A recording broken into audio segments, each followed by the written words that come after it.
everybody. Welcome back to another episode of the Southern U podcast. I am Taylor McMurtry, joined as always by the man, the myth, the AL deer legend himself, Mr. Matt Brock, also known as Anthrax on this trip. Yeah. And Mr. Jeremy Ferguson of Tutland whatever else. Wildlife Consulting Services. Sorry, y'all. My brain's not working today. It's fine. But today, been a lot going on. Yes, it is. A lot going on, and we're going to talk about it. Mm-hmm. We have a very special episode today, and for a lot of different reasons, one of which just being the location and the company. Mm-hmm. Right? Our guest of honor is Mr. Matt Moore, also biologist here in Texas. So, Matt, this is ragtag bunch of guys you're hanging out with today, and for sure. So it's again we've had a blast down here at a undisclosed location, and Texas is a large place, so we can't give away too many secrets, but it's been a absolute blast down here hanging out with you so far, man. Yeah, we appreciate it. It's been fun the last couple of days showing y'all everything that South Texas has to offer. We've gotten out and seen a lot of wildlife, seen a lot of deer, seen some very nice deer here at the ranch, and also had the opportunity to get out and chase a few javelinas and pigs and stuff with your bows. So it's been real nice to host y'all guys. Stay tuned for that, because we have some Nat Geo quality footage coming at you here pretty soon. At least Taylor does. Yeah. The rest of us don't know how to run cameras. No, it's awesome. But yeah, like I said, it's something we have all been kind of looking forward to, and we kind of alluded to a little bit on the podcast. Didn't talk about it too much. I mean, Matt and I have been trying to put this together for a decade. Yeah. Pretty much, yeah. Also got something special coming up the next couple of days. We have a research capture with Texas A&M Kingsville and the Caesar Clayburgh Wildlife Research Institute. Here on the ranch that I work for, we fund some research projects, and we're going to let y'all help participate and collect some data from a helicopter capture. So that's going to be guys, something new for you guys. Cannot wait. So for those of you who are not smart like me, I just want to break this down and give it to you in layman's terms. There's going to be a helicopter that's flying around this place, and there's going to be someone shooting a net gun out of said helicopter, capturing deer, and letting us touch them, collect data. Yep. Cannot wait. It is going to be an absolute crazy experience. So yeah, true bucket list item for me. Oh man, I mean, amazing. Yep. And I guess that's just kind of what we were gonna, if it's okay, maybe pick your brain about. It's just kind of some management practices that when we've talked about this stuff. This is what our podcast is kind of founded on, is all things land related, one of those being wildlife management and habitat management, those sort of things. So being able to be here, I think one thing that a lot of people will push back on when you start talking about management strategies and different things to do and things to implement is well yeah, but that's Texas, right. But that's fill in the blank. And so I think if it's okay, I'd like for you maybe just to give a little brief history on you and, how these knuckleheads over here, but also, what stuff you guys implement here, because you have a unique perspective also you're a biologist, but also, you're Alabama guy too. So, correct. Alabama guy, and now you're in Texas. And so, kind of compare and contrast the differences between those two states and what things don't change, what things are kind of generalized or unanimous across the board. Yeah, just started a little history on me. Grew up around Selma, Alabama. My family was a cattle farm and at one time hog farms. So grew up doing that and was interested in getting into vet school. So that's one of the reasons I started in wildlife at Auburn University, and figured out I didn't want to go to college for 7 years and take a bunch of math. So I stayed with the wildlife program, and then about my senior year in wildlife, I figured out I needed some more schooling or some help getting a job. So I wound up doing an internship in Texas, which got me in connection with some of the professors, Dr. Charles D. Young at Texas A&M Kingsville. Kind of got my toe in the door there and applied for grad school. And then I came out to Texas for 2 years and did a grad project on a long-term project that's been really well published. A bunch of deer biologists in the Southeast are very familiar with it, the Comanche Faith Research Project, looking at differences in habitat conditions by different densities of deer and also whether or not supplemental feed was provided. And I was part of that 15-year-long project. I got in on the earliest part of that and got my master's degree working on cameras. So I tested the Jacobson method, which is developed in Mississippi State with looking at trying to calculate populations of deer in the southeast. Well, we used it out here in Texas on some pens where we knew the population of deer, and then trying to test and see if there were differences in our known populations and what the Jacobson method gave us. So pretty much for my grad project, I worked on camera stuff with these pens with known numbers of deer, and what we found out was that in South Texas, we were overcounting bucks and undercounting does because bucks were dominating the bait sites, which is kind of opposite of what they found in Mississippi, because if you think about the Southeast, most of your populations are kind of doe heavy, probably 2-to-1, 3-to-1 doe to buck ratios. And another thing we did is we compared helicopter surveys, which are really good at getting sex ratios because everything runs from the helicopter the same way. So we get males and females. And then I ran cameras on the ground and compared that. And if you combine the two survey methods, you really kind of get a better count in South Texas because you can get your number of bucks, individual bucks from cameras, and then use that. Say if you have a 2-to-1 doe to buck ratio and you count 50 bucks, well, then you probably have about around 100 does.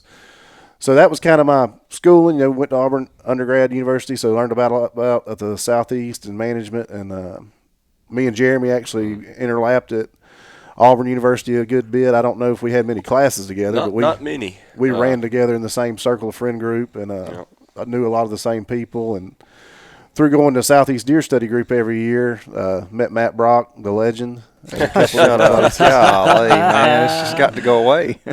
But we know a bunch of the same people. I had applied for a job at Mississippi Parks and Wildlife at one time, knew Land Wolf and Chad Dacus, a bunch of guys that he had worked with in previous operations. So, that's what got me to Texas. But now I'm the manager of a large private ranch in South Texas. We're 40,000 acres, so we're a large property.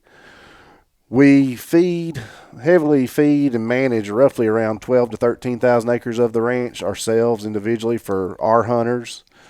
And then we lease out about 16,000 acres to other groups of hunters, and I help them with their deer numbers and kind of focus on what their goals are for that leased pasture. But, there's a lot of stuff that overlaps what we do here with the Southeast, and there's a lot of stuff that you can't do in the Southeast. So, it just depends on each subject. But Sure. What you're saying is it depends. Yeah, that's what everybody hates to hear, but that's the truth, and each property specific.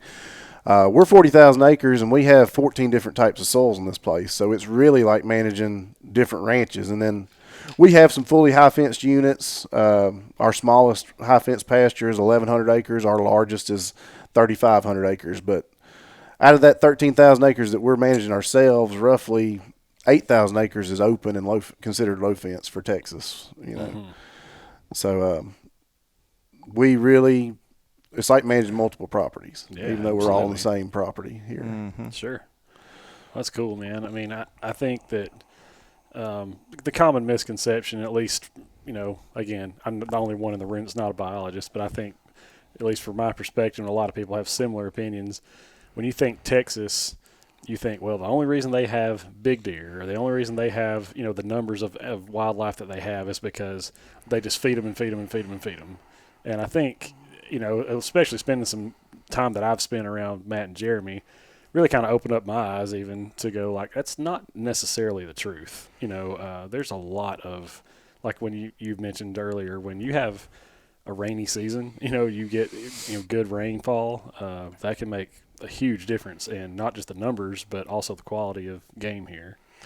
Yeah, rainfall, we are in a semi-arid desert ecoregion, is what we're classified at. We're in the Golden Triangle of Texas, which is a large, several counties, Webb, Dimmitt, Maverick, from Del Rio to Pearsall down to Laredo. It's called the Golden Triangle, and it's historically, before modern deer management came along, it's where the large deer in Texas were always grown. But it wasn't every year. It was in select rainfall years is when they would kill abnormally large animals down here. And that's still what we see now, even with all of our management. You can't fight Mother Nature, So if we get above average rainfalls, particularly from March to May, we will see a 10%, 15% increase in our average antler score. And our top end, our outliers, that's where you really see the difference, as your top end, antlers are distributed in a bell curve everywhere across the whitetails range, and depending on your soil, that bell curve goes up or down. But down here, a really wet spring means a really great fall. So it can be a good thing when you've got wet spring, you start looking for the fall. And then again, it can be kind of a bad thing if you have a really dry spring. You're kind of already fretting what's going to show up at your cameras and stuff in the fall. Right. Get depressed. Yeah, a little bit. not looking forward to what's coming. And also fawn crops. So we're very driven by fawn crops, because if we're not producing fawns this year, we can't shoot deer in 5 years. We can't shoot mature deer. So rainfall really affects our whole management scheme. But the supplemental feed, which we do provide, that helps us kind of level that playing field, at least keep the adults alive, where we can wait for those good conditions to happen. Gotcha. So, but with our soils, we have pockets where we still see on the ranch where we have larger antlers on these little micro soil climate regions and stuff like that. We'll see, there's always a good deer in this spot. But why is that? It's probably in a drainage, a little bit better soil, stuff like that. Gotcha. I got you. Well, That's cool. That's cool. I mean, as far as like when you go back home and like you said, around Selma, which traditionally for the state of Alabama is usually pretty good. It's a good black area. belt. Yeah, black belt's a pretty good place to try to grow off wildlife. What differences do you see when trying to manage property there versus somewhere like here? I mean, is it all basically the same principles, or is there things you've got to sort of tweak and change as you go? There's always things you got to tweak and change. The main difference in the southeast is just the property size. I mean, a whitetail buck's average home range size in the southeast is anywhere from 500 acres to 3,000 acres. And, and most average property sizes in the southeast are probably under 200 acres, less than 100 acres, really, on hunting outers. Here in South Texas, we're 40,000 acres, but we're kind of a small ranch on some of the neighbors. There's some neighboring ranches that are up over 100,000 acres. So that control is the big thing. So the other big thing is just age. I mean, even our management deer here, we have a different philosophy on management. We're all native. We don't do deer breeding. We do have high fences, but we're all native deer. We never brought in a deer from anywhere else. But even our management deer, most years we're shooting 5.5-year-old and older deer. We're trying to let them express the traits that they have before we make a harvest decision. Right. Yeah. And, we're not really worried about genetics as far as culling for genes, because you can't control the female side of the population. That's kind of controversial to hear. I was about to say, could you say that again real quick? Say it for the folks in the back. Yeah, Just make sure a everybody little hears louder. that. Say it again. On a wild population of deer, you cannot control the female side, which is 50% of your genetics coming from. So even on a place like this ranch here, which we produce, multiple 170s a year, harvest multiple 170s a year, but we're not worried about genetics. There was a study done with the Texas A&M Kingsville with the Comanche Ranch where they did a 15-year culling study. They culled heavily with helicopters in one pasture. They kind of culled just the middle age and older age class, and then they also culled had a control pasture. They didn't do anything, and after 15 years, the average Boone and Crockett score was the same across all three treatments. Yeah. A lot of people were debating the findings of that study, but it comes down to you can't control the females, and even with helicopters, you cannot harvest the bucks before breeding season. You cannot have enough stand time, especially when you get like a 1-to-1 sex ratio. Everything has opportunity to breed, and that's one reason we don't even worry about it. So when we shoot a management deer or a cull deer, it's because we don't want to feed that deer anymore, and we want those resources to go to other younger deer so that they can express their potential. Right. And that's the only scenario where I have encouraged culling, and also it's pretty well useless in a free range environment too. Yeah. I mean, even in a free range environment, yes, they're consuming resources that other deer with superior genetics could be consuming, but deer also have the ability to move and follow resources in a wild setting. Whereas, if you're pumping protein feed to them. Here, you've only got so many mouths you want to feed inside of an enclosure. Exactly. You have a budget. You want. That's right. You don't want to spend more than X amount of dollars, so Yep. you got to trim the herd. Yep. Resource management. Yep. It's resource Exactly. management. That's exactly what it is. Well, I mean, I think you said something in the truck earlier, and I just never really thought about it like this. But you're like, if you say there's this particular age class of buck, and it just it's not showing you what you want to see as far as what's on its head. Mm-hmm. Okay, well, you go through a series, however, a year, 2 years, whatever, of culling out these specific deer. Well, at some point, you should, if it worked, all right, I've culled all these deer out. Now I don't have to do it anymore. But it doesn't work that way. You know what I mean? I know some very high-end ranches down here that have been culling for 20 years, and they still cull every spring. They still shoot spikes and 8 points at the beginning of every season. And, it just – you can change your standing crop. You can change what you see in the field. Like, hey, man, everyone wants to do active management. Everybody wants to have something to do, and they want to feel good because, hey, I shot that 8-pointer, and now there's not going to be any more 8-pointers. But, with modern DNA studies from some of the research projects we've found, we've done a 15-year project looking at 2 different types of management with 2 different types of pastures here at this ranch. And with all the DNA stuff, we've actually have more questions than we have answers because, I mean, if you think about it, or, if you look at genetics of humans, are you the same height and weight as all your brothers and sisters? You're Nope. not. But a lot of people want wildlife to be like that. Are you the same height as your granddad? And it's just genetics don't work that way. Yes, having big antlers, in theory, hopefully, if they have most of the breeding, then you'll have more chances for offspring to have bigger antlers. But with modern DNA studies, I think the King Ranch did a study where the most successful buck in a year produced 6 offspring. So it's not that they're out there breeding the whole herd. Right. So Right. especially once you get your sex ratios more in line, it's 1-to-1. And even in the Southeast, if it's 3 or 4-to-1, then all the bucks are going to have multiple chances to breed. And I've tried to explain to people, that defining dominance within a deer herd really can't be done because all bucks are going to have opportunities to breed. Exactly. And they're when all you look individuals, at, too. Yeah, and when you look at antler inheritability, it's really not predictable. Like, you can't look at a deer that's 200 inches and has 12 to 14 inch tines and say, well, his offspring are going to have that, or a wide rack, because oftentimes he may never produce an offspring with 12 to 14 inch tines. And that's what's been brought out in the research as well. Right. That it's really not that predictable unless you're completely controlling both the sire and the dam side in a controlled setting. Right, which is why deer breeders have such success because they can Exactly. grow those 300-inch deer because they're line breeding and have lineages just like purebred cattle. Exactly.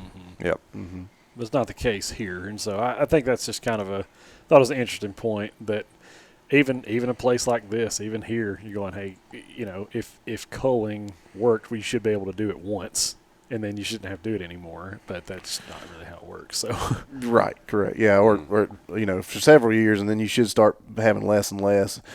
We shoot spikes, the spike issues, that's the thing in the Southeast. We will shoot spikes if our herd we have too big a deer herd and we need to harvest some males.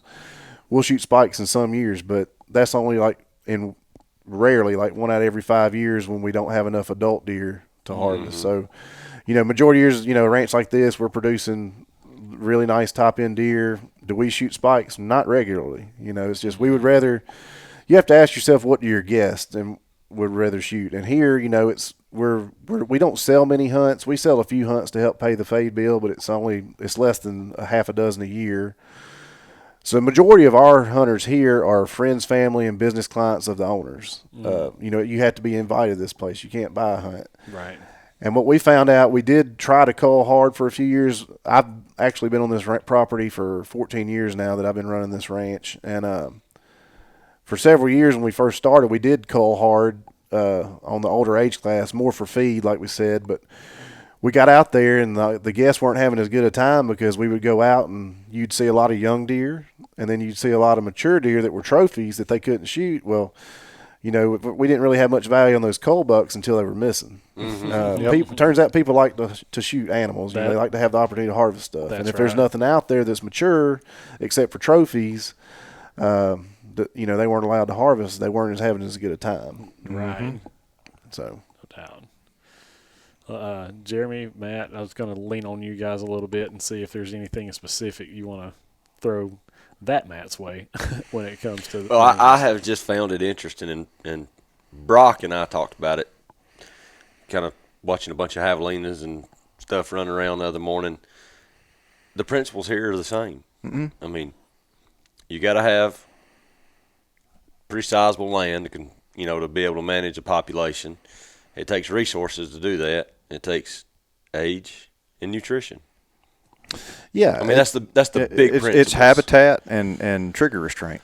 Yeah, it's not rocket science. It's age. You gotta let them grow to the maturity, and then, like I said, you gotta have the feed to them here in this, which we do supplemental feed, which is a big thing that a lot of people want to do in the Southeast, but food's not always limited on certain properties, because of our dry seasons. That's what we're really, when we heavily do the supplemental feed to bump that up. And in the Southeast, if you get over toward Louisiana, Mississippi, and from there eastward, rainfall is not as big of an issue. No. Even in drought years, you're looking at maybe a 5% decrease in antler score rather than 15 or 20. So right. It's not as big of an issue. But I mean, as far as y'all, I mean. It is simple. It is so simple. Age, I don't worry about genetics anywhere. Anywhere in the country, I don't worry about genetics. You can grow deer to maturity anywhere and let them express whatever potential they have given the soil characteristics of that site. And you're going to have good deer. And you're going to have good deer. Now, whether a good deer in your area is 125 or 200, it doesn't matter. You're still going to be able to grow mature, high-quality deer for your area as long as you can, produce. And to me, it's habitat comes first, simply because that's what I enjoy getting my hands on. Right. Correct the habitat, then we can worry about age structure. Right. Get the habitat there first. And that is one big difference between us and the Southeast. We're dependent on rainfall. So we do some mechanical manipulations of the range. We do root plowing and which is taking a big V rake behind a dozer and clipping the roots and then rake it. And then also we've done some disking, habitat disking. For our listeners, what's the purpose of that? You're trying to promote more herbaceous material in a wet year, right? Right. Some soils have been compacted by years and years of cattle grazing, overgrazing. We're trying to loosen the soils to release nutrients, for forb growth, stimulate forb growth. Same thing a fire does in the Southeast. We're trying to stimulate forb growth or even promote grass production. We do have cattle on the ranch, and we're trying to do that. And in extremely dry summers, our average temperature for July and August is around 105 every day. So if we don't have any ground cover, that's what the grass cover for. That's really great for helping our fawns have a thermal cover. Yep. Right. Promoting thermal cover, which also the mesquite and some of the habitat, but we're trying to up for some fawns, something for them to hide in from the sun, and as well for coyotes, promote stuff of that nature. So, that's more the habitat stuff that we can do. But South Texas is its own little environment. It's very much driven by rainfall. And, they've been studying we were fortunate enough to have a lot of summer rains and had 3 different hatches of quail this summer. And as y'all guys have seen riding around here the last couple of days, quail numbers are outrageous. It's phenomenal. Unbelievable. Yes. And last year, you would have seen a third of the numbers we've seen, And I hate to say it, but there's been a lot of quail research done down here for 40 years, and all they found out so far pretty much is that rainfall equals quail production. Yeah. There's not a whole lot that you can do to promote quail growth. You can keep adults, same deal, you can kind of keep adults alive by some on the margins with some habitat stuff, but unless it rains, you're not going to get production. Right. No, and also it's kind of cool, just sidebar here. Bob White Quail, which is like a lot of the Southeast has, but also the scaled quail, the blue Are quail. They are a beautiful man. bird. Really cool.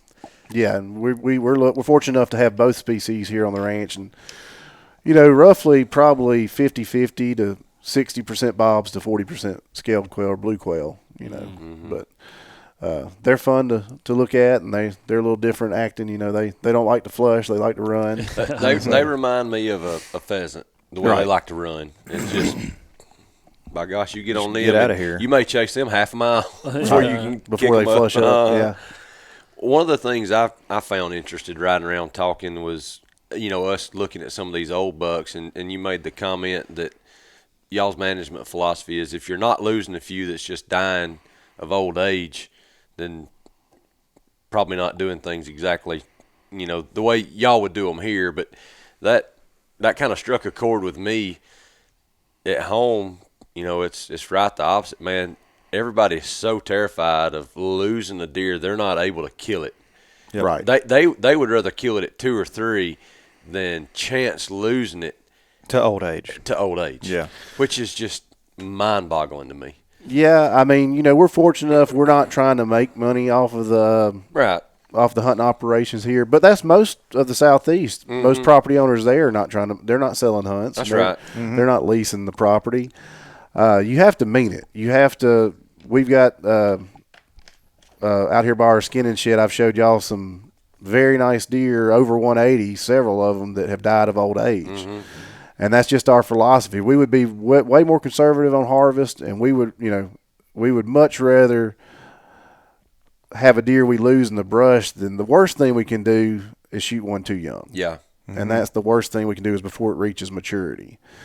We'll go into a different subject. Well, how do you know how old a deer is? Well, we've done some research projects. Y'all have seen some of that this week where we have ear tags. We had a large-scale, long-term project going on for about 15 years where we tagged fawns at the year of birth. Either we walked and caught them in the summer, or we caught them with helicopters in the fall when they were fawns. You could, no doubt, this is a easily fawn. tell. Mm-hmm. Yep. Put ear tags in them and let them go their whole life. And y'all have been able to. Even this week, we've seen some 11, 12-year-old bucks, which is outrageous. Yep. But Yep. I can show you 4, 5, 6-year-olds standing next to each other, and not all of them look exactly the That's same. right. So. Well, it's going back to genetics. Like, you don't expect if you took 100 high school football players, they're not all the same height. They're not all the same weight. And they're all the Speed or same anything. age. Exactly. So it's the same thing in the deer world. And you really have to see that. You have to have a lot of deer, which that is one of the benefits of South Texas is that the deer are visible. We can you get to see corn them. down here.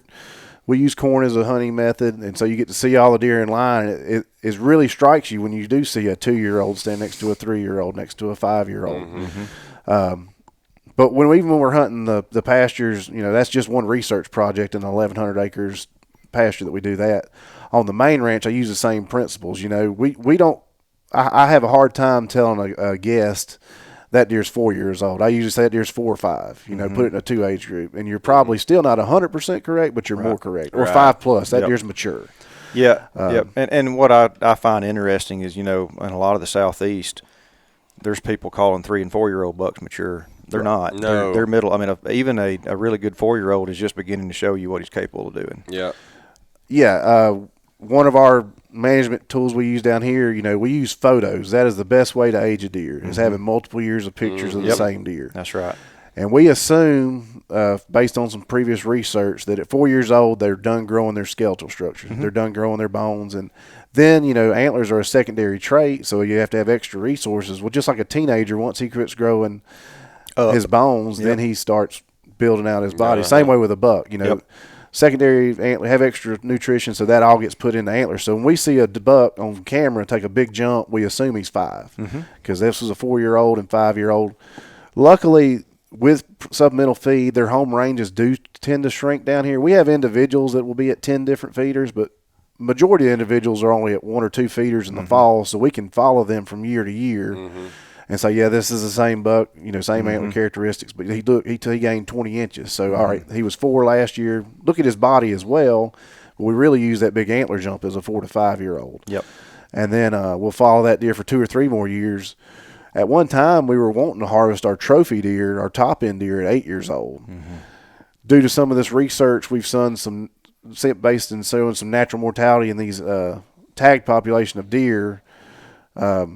We had a tagged population of deer that we never harvested. If they had an ear tag in their ear for this research project, we tried to let them go because we were trying to see when do antlers peak, same age-old question. When do antlers peak? When do they max out? And then natural survival, how many deer do you lose from year to year?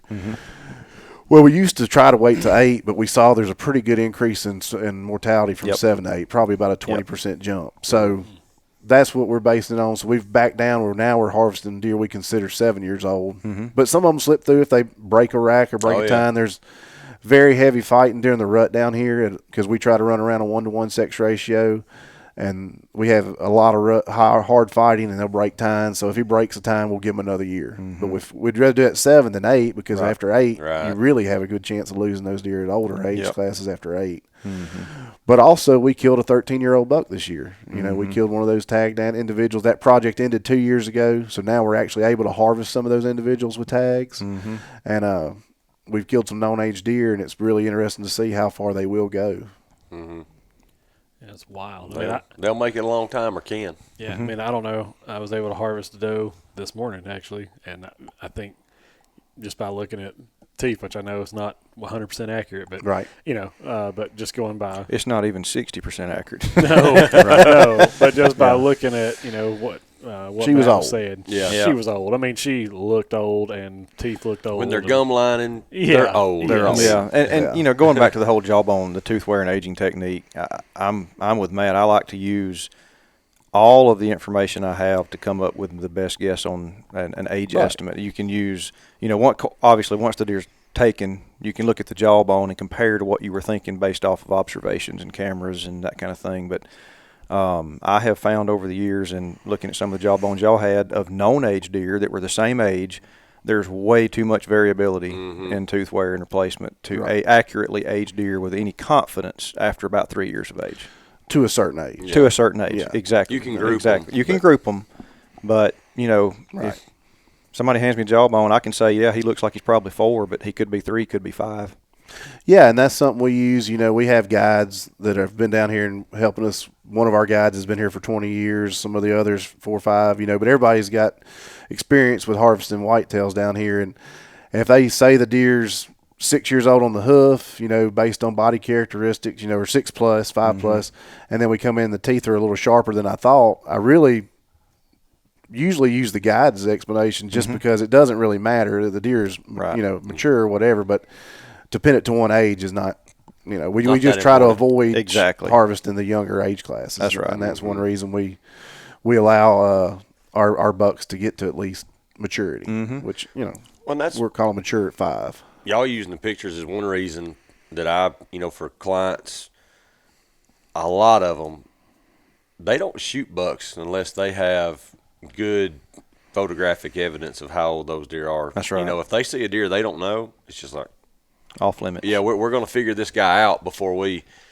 mess up and shoot a young deer. Right. And that's all it's about. They're just trying to make sure they're not pulling them too young. And it's different because going back to what you said, land ownership patterns here versus different. Most of the Southeast. I mean, most hunters in Alabama are going to own 40 to 100 acres, or they're going to lease or hunt their uncles or whatever. And it's not going to be a big piece of ground. So it's easy for us to say, oh, man, yeah, let's let deer get to 5, 6, 7, 8 years of age. You have to have cooperation from a lot of neighbors to do that in the Southeast. Yeah. Right. And the fact of the matter is we're not there. No.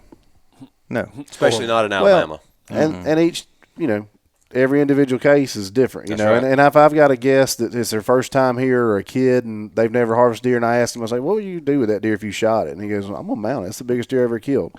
Even if he's 5 or 6, I don't have to wait to 7 or 8. That's the purpose of that deer is for somebody to enjoy it, and if that's what they tell me, then the rules change for each individual. So, we have set, general rules, but that's not nothing's ultimate. A lot of it is objective driven. Now, if it's a deer I thought would be 200, that's not going to happen. But if it's a deer that I thought could go from 150 to 160, okay, it's like, well, okay, well, if you're happy with him, then that's fine, But that's what you kind of can't take it too seriously. And it, like I said, we're not trying to make a profit from this ranch. We're just trying. It's a hunting ranch, just like a hunting property, investment property that somebody would buy in the Southeast or a lease in the Southeast. It's about having fun and enjoying it. Wildlife management is pretty easy and, like I said, straightforward. People management, that's tough. That's very tough. And I deal with that some with some of the lease groups that we have here at the ranch. They just have to manage expectations. We recommend that they harvest 5.5 and older deer, but the way we do that is I fly their surveys. I talk to them about how much money they want to spend on supplemental feed, if it's too much or too little. and then I'll issue tags based on that. They get a guaranteed number of tags with the lease, but I'll issue extra or less depending on what their goals are, and as long as I don't think they're going to do anything to hurt the ranch, because it's just long-term leases, but it's three years, so I don't want them to overharvest where if they do leave, I can't have a herd good for the next group. That's right. So that is some of the people management there with dealing with that, but it's fun. It's just it has its challenges just like everything else. Yeah, I think in the South, and it may be everywhere, but the biggest thing we have to overcome, and in a lot of places, but especially there, you have the desire to be as serious as you guys are out here. But it's when the deer shows up that desire to be serious changes. You know what I mean? Yeah. It's like, well, it's like, shoot, man, I don't can't know if let I that really walk. want to. I don't really know if I want to let that 3-year-old go. That's right. Well, it's kind of similar. It's a little different here because nobody on the family property that we manage ourselves hunts without a guide. Right. So the guest never screws up. The guides can screw up, and Right, shoot but that's something on too them. young. That's on them. Yeah. But it's very similar. If you had somebody that was just blatantly shooting stuff and not following the rules, they wouldn't be invited back. Yeah. And that's kind of the way it would be here as well. But we're just fortunate enough that we can. It's too valuable for us to just turn somebody loose. So we always have guides sitting with them. Well, and I think and help them make harvest decisions. Right. I think hunting everywhere is headed that way. Well, your pictures, y'all are your just, camera's your guide. Yeah. In the southeast, Y'all are just 25 years ahead of us. Typical Texas has been that way. High fencing was there, and then supplemental feed, which a lot of the food plots. I mean, Tecumate. Oh my gosh, they've developed food plots for wildlife. When we were kids. kids. Yeah. So I think you're right. I think the value of wildlife and everything pushes Texas. At the Much forefront faster of Yep. that. But I think other portions of the country are catching up because hunting. The industry has become so profit driven over enjoyment driven. It's become more of a business, Right. To where it used to not be. It was Correct. I would consider it more of a lifestyle. Yes. When we started, Yep, it's a and lifestyle. now we've kind of been in the age group that has taken it from lifestyle to business. Right. And I think that's going to continue to evolve. I mean, obviously it's going to, but. Yeah, well, I mean, I think you said something earlier. Like people get serious until it comes time to not pull the trigger, and it's like, oh well, because people go, well, gosh, I want to get my money's worth out of it. It's cost me X amount of dollars to lease this ground, or whatever. And, Right. People don't like eating tag sandwiches. That's the deal. No, and I mean, my family's fortunate enough. We have 700 or 800 acres back home that I help manage with my cousins and stuff, and some of them are meat hunters, and they're just as happy shooting the first deer that comes out as waiting on horns. And I don't get mad at them if that's what they're doing. What I get mad at is sometimes some of the people that ask my opinion, and then they shoot a 2-year-old every year at the end of the season because they say, "Well, I needed meat," and I'm like, "You had how long in Alabama? 90 days to shoot a doe." Oh my word! And past those, and they wait till February 8th to go, kill a little 6-point. And I needed some meat. And I was like, well, you're killing your trophy deer that you're complaining about not having. You had a buck that survived the whole season, and then take him out 2 of the days population. late. Yep. And I mean, I have some cousins. If they trust listen to this, sorry, they'll know who they are.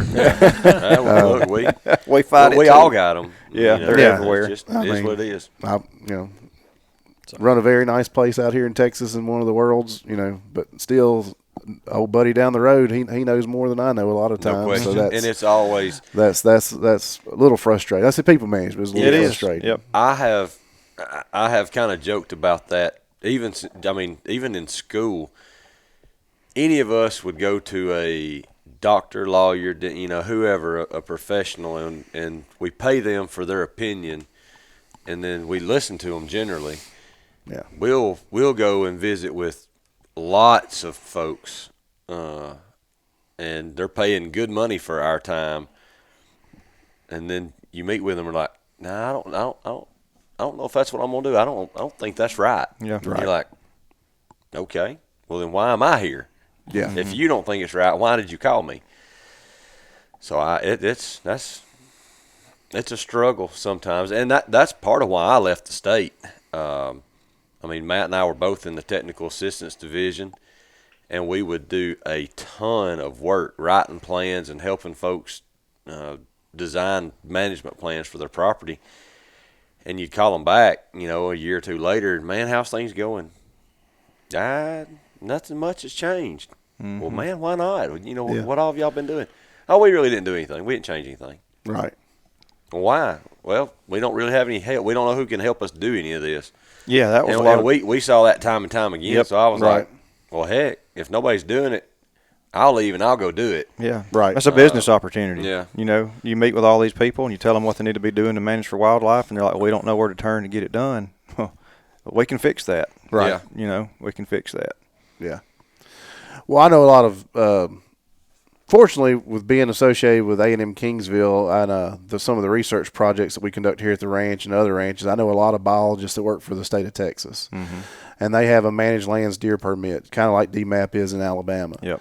And they see a bunch of situations, the properties that follow their prescriptions and kind of help their harvest. It's natural human nature. Where are you going to spend more time? You're going to the person that's kind of listening to you and taking your recommendation seriously and working with it, or the guy that just wants tags, and then you don't hear from him until he needs tags next year. Exactly right. Well, that's why I love the private industry, because when I meet some of these landowners, I know the minute I shake their hand if they're going to implement what I recommend. Right. Yep. You can tell. Yeah. And I like seeing projects carried on to completion, and I like seeing people happy. Right. So if a guy comes to me and says, this is what I want to accomplish, if we can't, I'll just tell them. Right. But if it's something that I think is achievable, this is what you've got to do. And if you'll listen to me for 3 to 5 years, then we'll be there. Mm-hmm. Yeah. Well, I know this is probably y'all's favorite time of the year, because y'all are getting pictures right now of landowners that are sending you bucks that they're fortunate enough to get to harvest and stuff. Absolutely love it. That's the same thing here. I've been here long enough at this ranch that really it takes 7 or 10 years to see what your personally touched management implications turn into maturity, because we're not the harvest of matured deer. So the first 5 or 6 years here, we harvested some nice deer, and it just felt different when it was around year 7. I started seeing bucks that I'd watched knew that bit was here on this property when was born when I was here managing, and now they've reached maturity. So it's a little bit different then. Oh, absolutely. You feel like you actually can see everything through the whole life cycle. Yep, seeing the fruits of your labor. Mm-hmm. Absolutely. Yeah, I've heard Jeremy say before, like, the most satisfying harvest for him is just a deer that he's had a hand in managing. Yeah. It doesn't necessarily really care what's on its head. It's just, is this something that I had a chance to help bring along? And that's the way I like. Look, don't get me wrong. I love going to Kansas and hunting these Midwest states. If I kill a 200-inch deer in Kansas on public land, that deer does not mean as much to me as a 135 that I kill in a place that I managed in Alabama. Right. It just don't. That's right. It's not all about antler score. It's about the process and seeing the fruits of your labor and growing deer to maturity in the area that you're at. Yeah, just like some of y'all's clients, that's a first-time landowner. When you harvest, it could be a doe or, your first turkey that you kill off of your own place. It means more than anything you've ever done somewhere else. Look, I run with this ranch out here, and y'all have seen some of the bucks that I've let some of my friends shoot and cousins and my dad and them. And I have just as much fun or way more fun trying to kill a 120-inch deer at my home place in Alabama than some of these deer out here. And it's not knocking the management. It's just, when you're on your home turf, it's something special. It's special. It is. Yep. One of these days, hopefully, I'll have some that I can try to hunt. Same here. Yeah, that's the ultimate wish. Yeah. No, I'm scared to death. If there was a deer on my place, I'd be afraid to shoot it. You know what I mean? It's like, leave them alone. Let them get populated. Mm-hmm. So. Yeah. Well, that's part of what I enjoy about what I do in the real estate industry is helping folks buy land and then, get those same pictures of, man, I never thought I would own a piece of ground. And here's this deer or turkey my kid killed. That's super rewarding. Yeah. To help folks do that. Yeah, here at the ranch, another big perk for me is, I've got a list somewhere. It's almost 40 individuals, mostly kids, but some adults, some very older adults in their 40s and got their first deer, got their first animal, their first pig, their first javelina, and that's the ones that kind of stick with you and are special. It is. You know, no matter That's what it's who about. it is. Yeah, and we've done some youth hunts here the last couple of years, and those stick out in my memory. You know, even bigger than some of the top end deer that we've shot, Yeah. and that I've been able to guide on type stuff. Well, I'm not sure that I qualify as a youth anymore, but I was tickled to death yesterday. Yeah, First javelina, javelina, man. first javelina. That was awesome. Javelina with archery equipment is pretty cool. It's fun. I mean, it's Yeah. fun. It's fun hunting. Yeah, we're very fortunate. It's an extra species. You know, here in South Texas we have wild hogs, javelina, and we don't have any exotics here on the ranch, but the whitetails, and that's just kind of when you're in a stand something extra. else. There's always something moving. Right, and we're fortunate enough we don't have a problem with wild hogs. We have very limited surface water.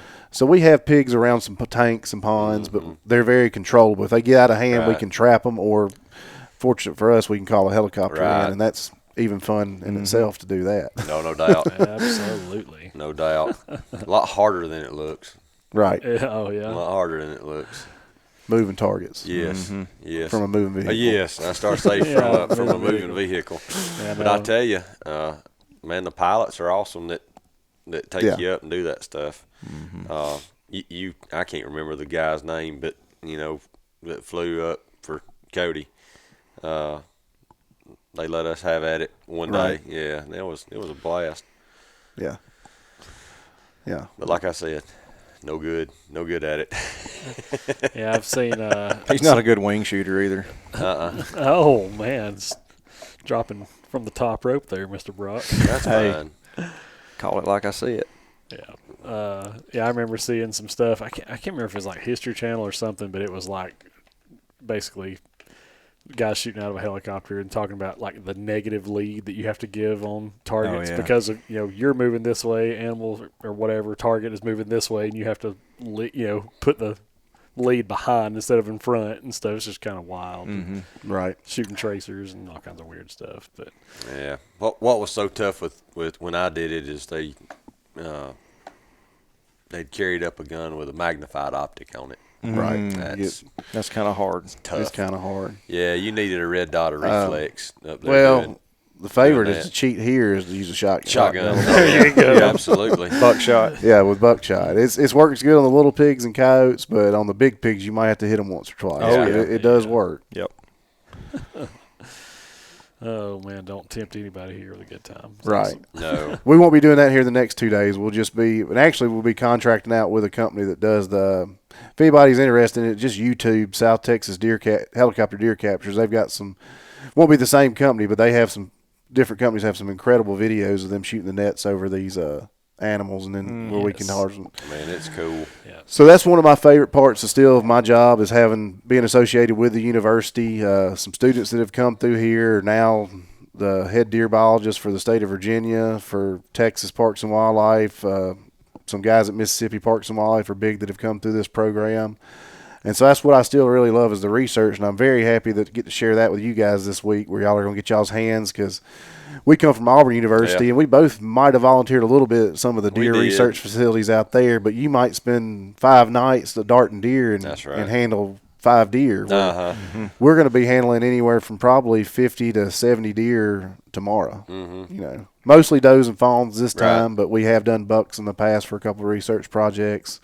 The cool new project we have going on is we've got 200-acre enclosures with 24 does and 8 bucks in each pen, and we're looking at feed types. So we've got 4 pens. All of them have the same number of does and bucks, but we're looking at one that's cottonseed only, one that's protein only, and then 2 that are protein and cottonseed fed simultaneously.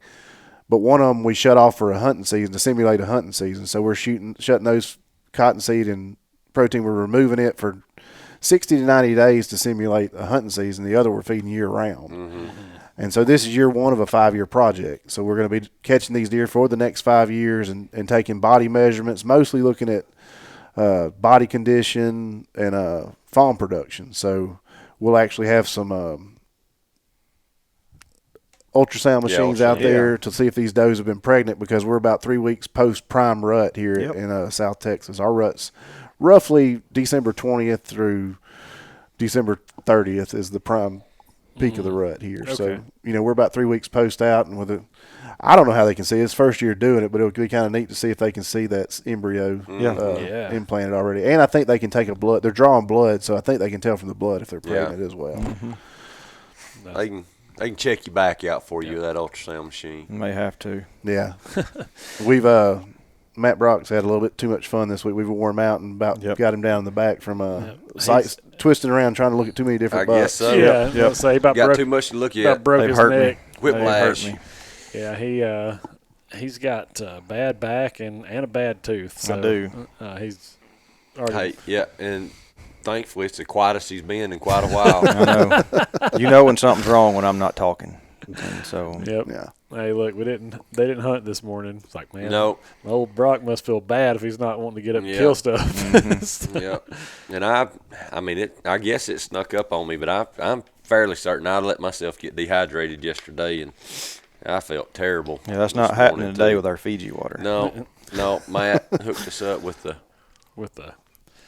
best water. good Extreme crisp cold. agua. Yeah, for sure. That's awesome. Yeah. Well, Matt, man, we've had a blast. Obviously looking forward to the capture tomorrow, and I don't know, we may get a chance to recap some of that or something like that a little bit later. But I did want you to kind of, you've already sort of alluded to some of the stuff and talked about it a little bit, but you said that the capture is an ongoing project. This will be something that happens for the next 5 years. You're capturing deer every year from here in the next 5 years. Right. So. This first year's data, we only put these deer in these pens back in March of last year. So this first year's data is kind of just to get the deer associated with the type of feed treatment. We were able to catch individuals from multiple pastures across the ranch. And then, so some of them had been exposed to feed, some of them had never been exposed to feed, some of them had been exposed to cottonseed and protein, and some of them cottonseed, but no protein. So we were able to randomize the deer caught from across the ranch, spread them throughout these 4 enclosures, and then this first year's really just been getting them used to that feed treatment. Gotcha. So that's going to be neat. The students, we might have y'all talk to 1 or 2 of them if you want to. They can tell you a lot more about the project design, but it's been funded by the ranch. It's going to be conducted here, and it's just a history of the ranch that we have with a cooperative working with the Cesar Clayburgh Wildlife Institute over at Texas A&M Kingsville. I got my master's degree on one of these projects. It was a 15-year project. The Comanche Faith project was one that they had worked with, and it was looking mostly at habitat, different numbers of deer in different pens, and so we had, going to that project a little bit, there was 6 treatments. There was high density, medium density, and low density, and there was 6 pens on 2 different ranches. One of them was fed, one of them was unfed at each density. So you had low density on one ranch, fed, and low density unfed on each ranch. And we were looking at differences. What does this supplemental feed, by upping your deer numbers, are you actually degrading your habitat? And that was a 10-year phase of that project. And then the second 5-year phase of that project was looking at number of deer and feeder density and if kind of more social dynamics, looking at how number of deer competing over a feeder, how that affected. Does every deer get access if you have too much competition, if your density is too high? Food resource, which out here would be feeders, in the southeast could be food plots or something of that nature. So we did that, and that's kind of where I got my master's. Like I said, I was looking at camera surveys in there, but I had to help with guys following and doing all the vegetation surveys. So that was a big cooperative project. And then past that, this ranch has conducted a east-west Yana capture project for years, where we're looking at age structure of bucks, when do antlers peak. That's when we were tagging those deer as fawns and letting them run throughout the whole life, and looking at when do antlers peak, natural mortality, and then 2 different types of management. We were looking to see, does this management benefit this management? So we've got a long history of being a research ranch, and that's kind of what's kept my job interesting, kept me focused and going. And it's kind of neat to see some of the students that have come through here now be working at other states and private biologists and all different aspects. A couple guys run some ranches in the area. So been here a long time. Didn't expect to stay out here this long. Come from Alabama, went to Auburn, and was hoping to get back that way, but things just have worked out where they've kind of held me down out here. And we're glad you stayed. It's been a benefit. Like I said, I've been talking to Jeremy, trying to get him out here for a deer capture for at least Oh, 5 man. years now, and we had some mutual friends that ran another ranch, and would come down, but this is their first time making it all the way down to our ranch, so we got to see some cool stuff. We actually have part of the border wall that was constructed on our ranch, and that was kind of a neat side trip down there to see that. Really cool. And what was more impressive was catching a plecostomus in the Rio Grande. And of course, No. Matt Brock's off catching exotics over there. I like the wall better. He caught this armored catfish by hand in the Rio Grande. I sure did. An exotic, which we probably need to turn that into the state, because I don't know if it's been documented in the Rio. We'll let them know. We'll let them know. Yeah, that's right. Wild, man. It's just been a whole lot of fun hanging out down here and just getting to see what all, obviously we love the wildlife and all that kind of stuff, but getting an idea of what all you guys are doing and research and, everybody really kind of stretches beyond just here too. Right. And you've got a whole lot of people involved in making this happen. So it's just cool to be part of. Mm-hmm. Yep. Absolutely. Alabama guys over there, you got anything for Mr. Matt? Shoot, I'm good. No, man. Yep. I think we covered a pretty good bit. Yeah. Yeah. Well, Matt, We can't cover it like he did. No. It was awesome. We've been talking for 2 days, so I was a little worried before we started this. I'd already ran out of stuff to talk about, but I kind of have a spiel. For us, it gets a little bit like Groundhog Day during guiding season, because the guests change, but the place is the same, and I kind of go through my same story and same tour. But it's good. I've got it perfected now after about 14 years of doing this. We've all said, "Hey, listen. If we ask you a question and you don't want to answer it, just be like, shut up." Because you're going to hear the same questions over and over again. Like, what's that? What's this? And, whatever. Uh-huh. So, but we do appreciate you having us out here. This has been so much fun, and, can't wait for the capture tomorrow. And Yep. I'm going to try to weasel my way on that helicopter somehow. There you go. We'll strap you to the bottom of it. Yeah, they might Strap you to it. Yeah. Yeah, you guys leave us a comment if you want to see me dangle from a helicopter or something. But We have to keep Matt away from that because he'll somehow get hurt. I'm not getting on a helicopter. We're not going to get you anywhere around one. No, I need to be well away from it. That's funny. But we do appreciate it, and we appreciate you guys listening in on our podcast. It seems like lately we've had just an influx of DMs and comments and just positive stuff that you guys have sent our way. We really appreciate that because we try our best. We're not great, but we try our best to bring about important, interesting conversations and things that you guys care about. So. And always, this thing is not possible without our sponsors and stuff. So I want to give a shout out to them. We have Darton, who has outfitted us especially for this hunt. We've been slinging. Yes, we have. So we've been sending some arrows down range. So we really, really appreciate Randy and Darton. You guys saw him on the last episode, and he's just been wonderful for us. And Tethered, Vitalize, First South, and we've just got some really cool sponsors that have allowed us to do this kind of stuff. So we appreciate that. Appreciate you, and Matt, thanks so much, man. Okay. Yeah. Been a pleasure. And we will see you guys on the next one. Peace out. Out.